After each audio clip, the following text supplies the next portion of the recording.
गीता भली प्रकार मनन करके हृदय में धारण करने योग्य है, जो पद्मनाभ भगवान के श्रीमुख से निःसृत वाणी है। फिर अन्य शास्त्रों के संग्रह की क्या आवश्यकता? मानव सृष्टि के आदि में भगवान श्री कृष्ण के श्रीमुख से निःसृत अविनाशी योग अर्थात श्रीमद् भगवद गीता, जिसकी विस्तृत व्याख्या वेद और उपनिषद है, विस्मृति आ जाने पर उसी आदि शास्त्र को भगवान श्री कृष्ण ने अर्जुन के प्रति पुनः प्रकाशित किया, जिसकी यथावत व्याख्या यथार्थ गीता है। एकम शास्त्रम देवकी पुत्र गीतम, एको देवो देवकी पुत्रेव, एको मंत्र तस्य नामानि यानि, कर्माप्येकम तस्य देवस्य सेवा। गीता महात्म। अर्थात एक ही शास्त्र है जो देवकी पुत्र भगवान ने श्रीमुख से गायन किया। गीता एक ही प्राप्त करने योग्य देव है। उस गायन में जो सत्य बताया, आत्मा सिवाय आत्मा के कुछ भी शाश्वत नहीं है। उस गायन में उन महायोगेश्वर ने क्या जपने के लिए कहा? ओम।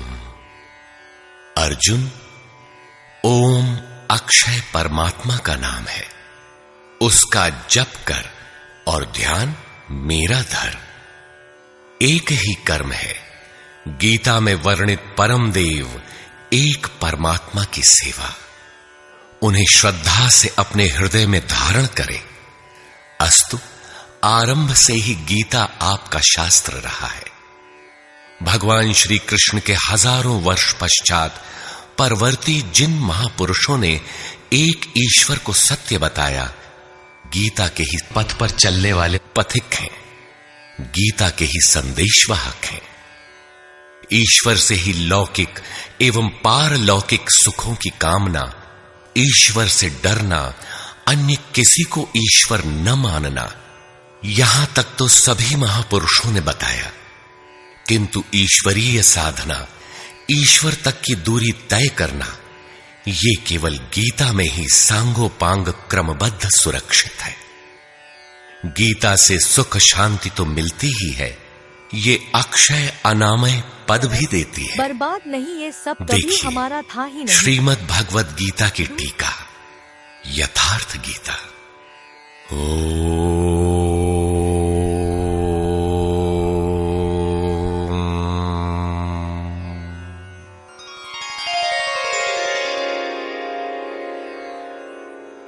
धर्म सिद्धांत 1।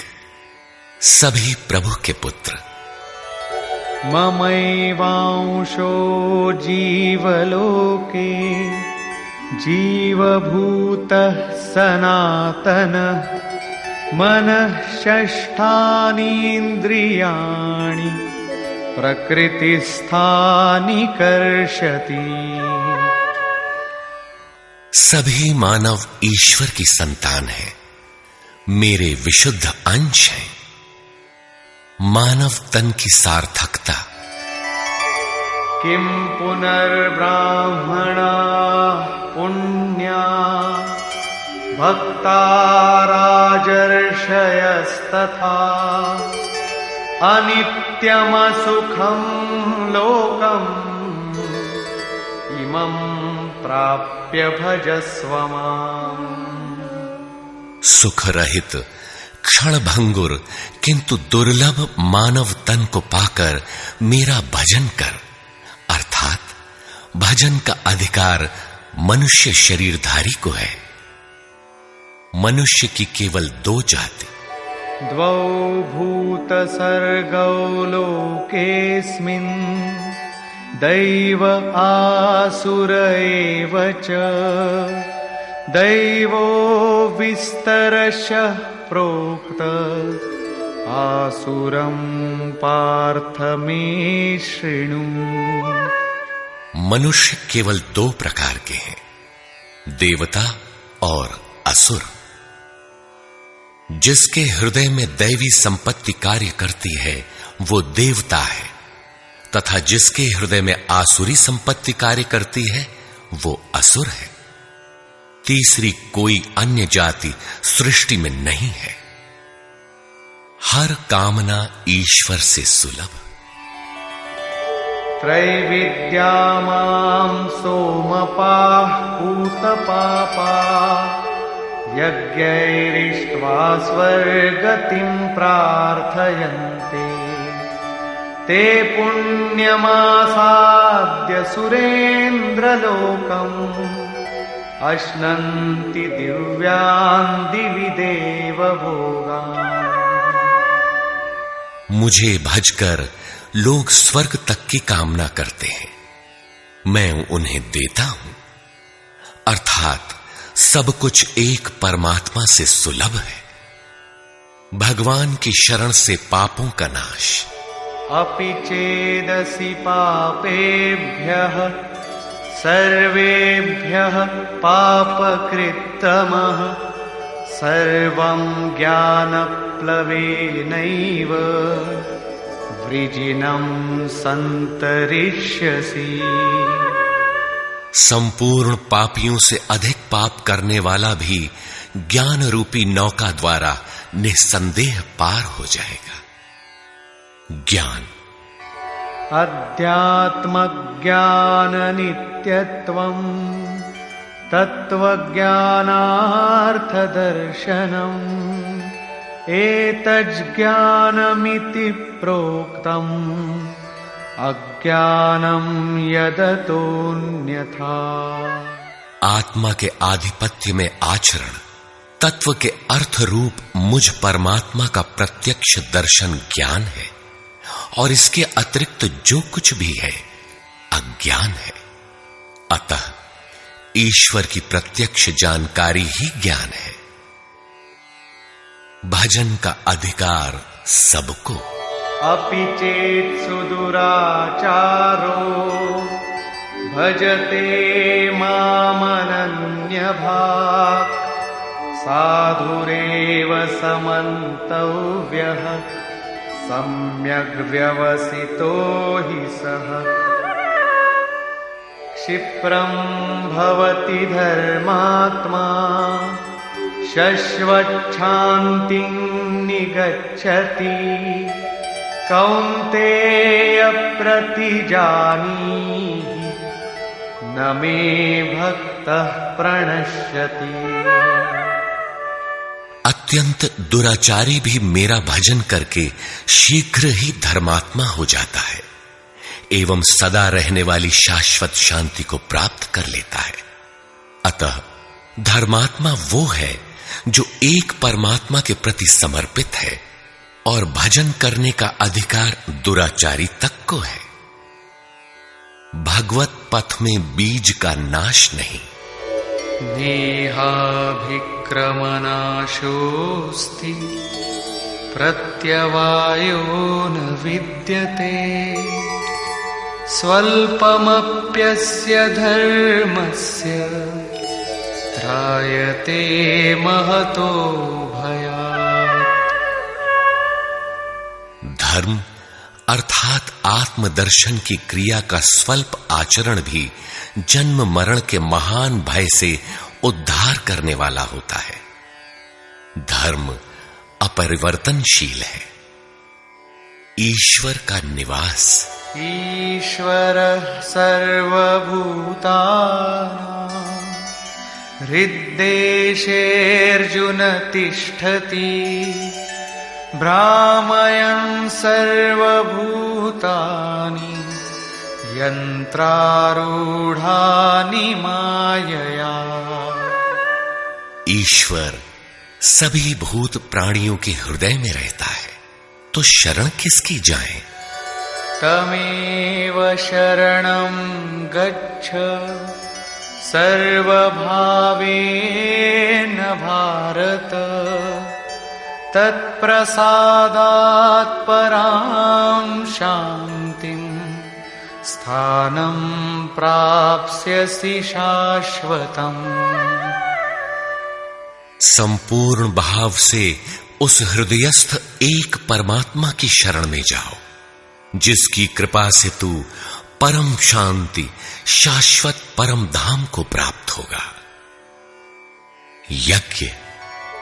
सर्वाणि इंद्रिय कर्माणि प्राणकर्माणि चापरे आत्मसंयम योगाग्नौ जुह्वति ज्ञानदीपिते।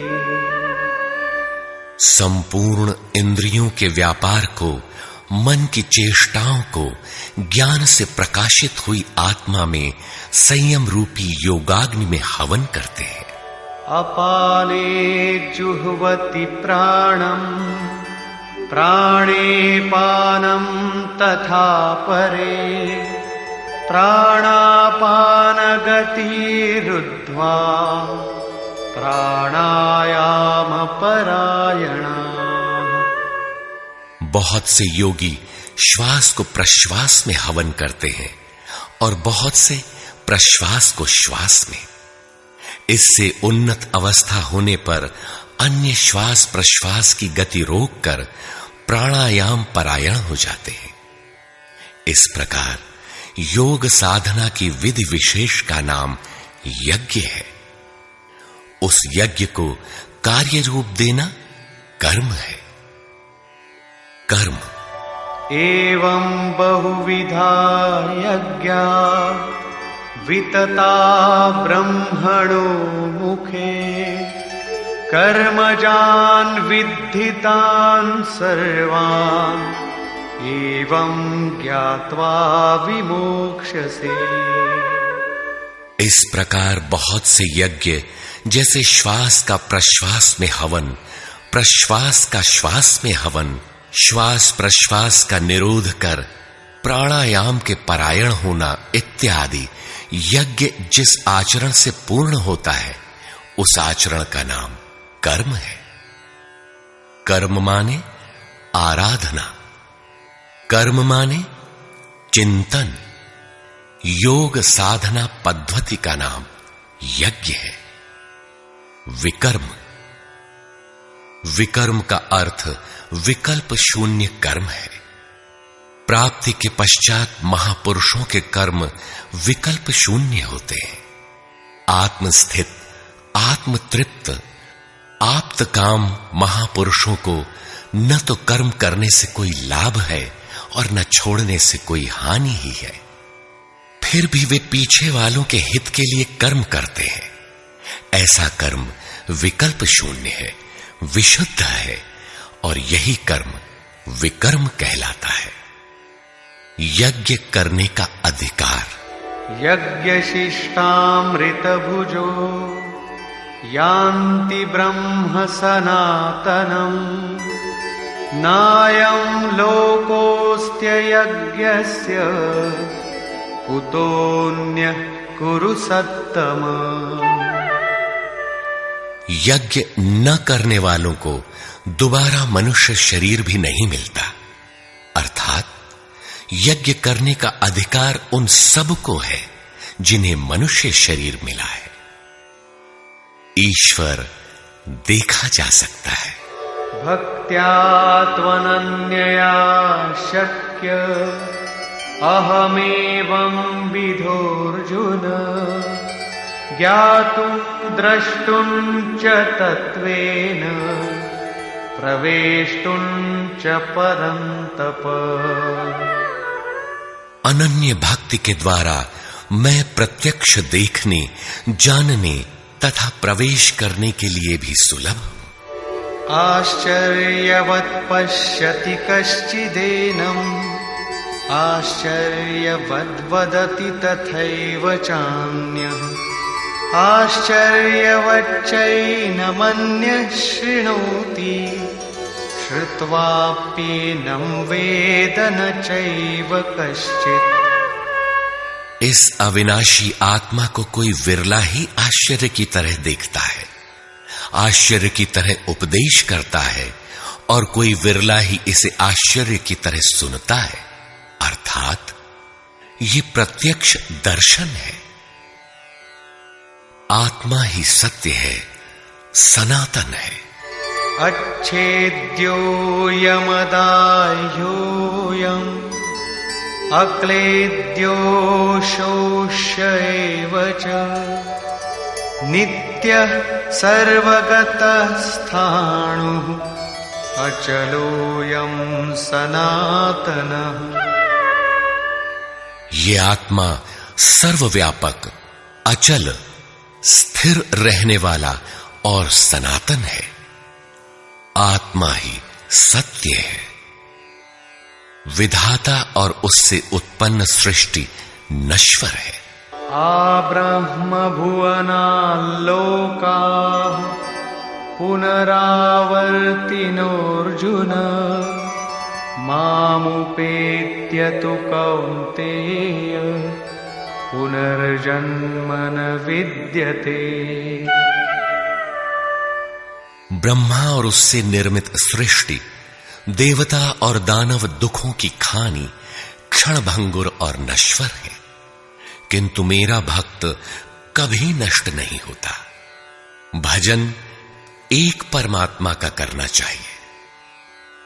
देव पूजा।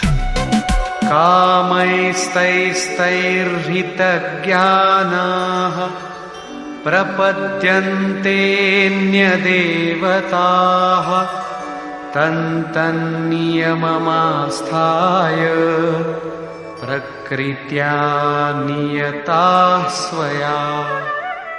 कामनाओं से जिनकी बुद्धि आक्रांत है, ऐसे मूढ़ बुद्धि ही परमात्मा के अतिरिक्त अन्य देवताओं की पूजा करते हैं।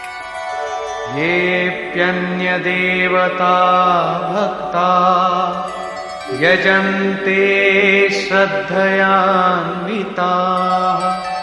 तेऽपि मामेव कौन्तेय यजन्त्यविधिपूर्वकम्। देवताओं को पूजने वाला मेरी ही पूजा करता है, किंतु वह पूजन अविधि पूर्वक है, इसलिए नष्ट हो जाता है।